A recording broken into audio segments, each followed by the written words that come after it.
सुरनकोट की राजनीति में नई उठापटक, बीजेपी, कांग्रेस और निर्दलीय उम्मीदवारों के बीच कड़ी टक्कर। सुरनकोट विधानसभा सीट पर इस बार के चुनाव में गजब की हलचल है।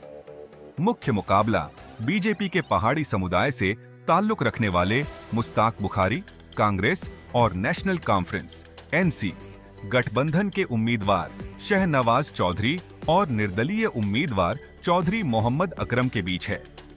इस बार का चुनाव बेहद खास और रोचक इसलिए भी है क्योंकि भारतीय जनता पार्टी ने पहाड़ी समुदाय को अनुसूचित जनजाति (एसटी) का दर्जा देकर इस सीट को एक नई राजनीतिक दिशा दी है।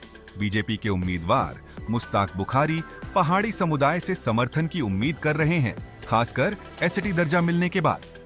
दूसरी तरफ शहनवाज चौधरी, जो कांग्रेस के नेता और एनसी कांग्रेस गठबंधन के उम्मीदवार हैं, वो परंपरागत राजनीति में बदलाव लाकर युवाओं पर अपना ध्यान केंद्रित कर रहे हैं।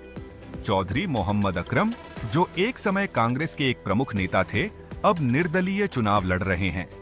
वो धर्मनिरपेक्षता का दावा करते हुए दोनों समुदायों गुज्जर और पहाड़ी से समर्थन की उम्मीद कर रहे हैं।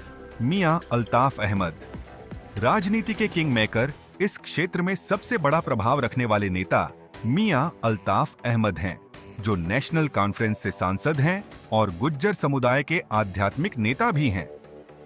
मियां अल्ताफ का समर्थन किसके साथ होगा, यह इस चुनाव में एक निर्णायक भूमिका निभा सकता है।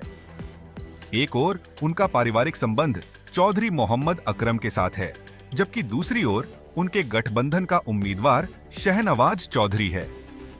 अब देखना दिलचस्प होगा कि मियां अल्ताफ किसका साथ देते हैं और इसका किस पर कितना प्रभाव पड़ेगा।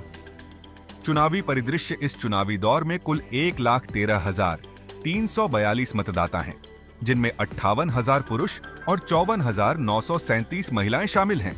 सुरनकोट विधानसभा सीट पर 25 सितंबर को होने वाले दूसरे चरण के चुनाव में कुल 8 उम्मीदवार मैदान में हैं।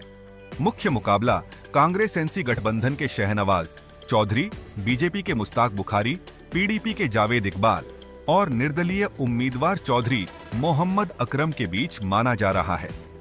सुरनकोट क्षेत्र की 55 से 60% आबादी पहाड़ी समुदाय की है, जबकि 35% आबादी गुज्जर समुदाय की है।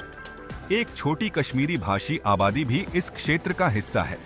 हालांकि बीजेपी ने पहाड़ी समुदाय को एसटी का दर्जा देकर उनका समर्थन हासिल करने की कोशिश की है, लेकिन मुस्लिम पहाड़ी वोटों को बीजेपी की ओर आकर्षित करना मुश्ताक बुखारी के लिए सबसे बड़ी चुनौती होगी। दूसरी ओर शहनवाज चौधरी, जिन्होंने डीडीसी चुनाव में कांग्रेस के उम्मीदवार रहते हुए चौधरी अकरम को हराया था, एक मजबूत उम्मीदवार के रूप में उभर कर आए हैं। चौधरी मोहम्मद अकरम, जो कांग्रेस से नाता तोड़ चुके हैं, चुनाव से पहले उन्होंने फिर से नेशनल कॉन्फ्रेंस ज्वाइन की, लेकिन शहनवाज को गठबंधन का टिकट मिलने के बाद उन्होंने निर्दलीय चुनाव लड़ने का फैसला किया।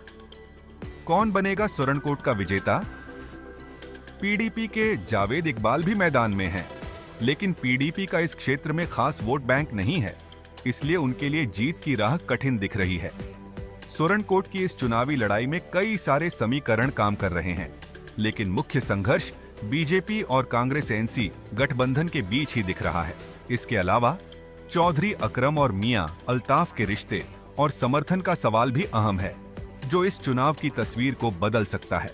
अब देखना यह है कि मियां अल्ताफ का आशीर्वाद किसके सिर पर होगा और कौन इस क्षेत्र का अगला प्रतिनिधि बनेगा। क्या बीजेपी पहाड़ी समुदाय के एसटी दर्जे का फायदा उठा पाएगी, या फिर शहनवाज चौधरी बदलाव के वादे के साथ अपनी जीत दर्ज करेंगे, या फिर निर्दलीय उम्मीदवार चौधरी अकरम एक बार फिर से उलटफेर करेंगे?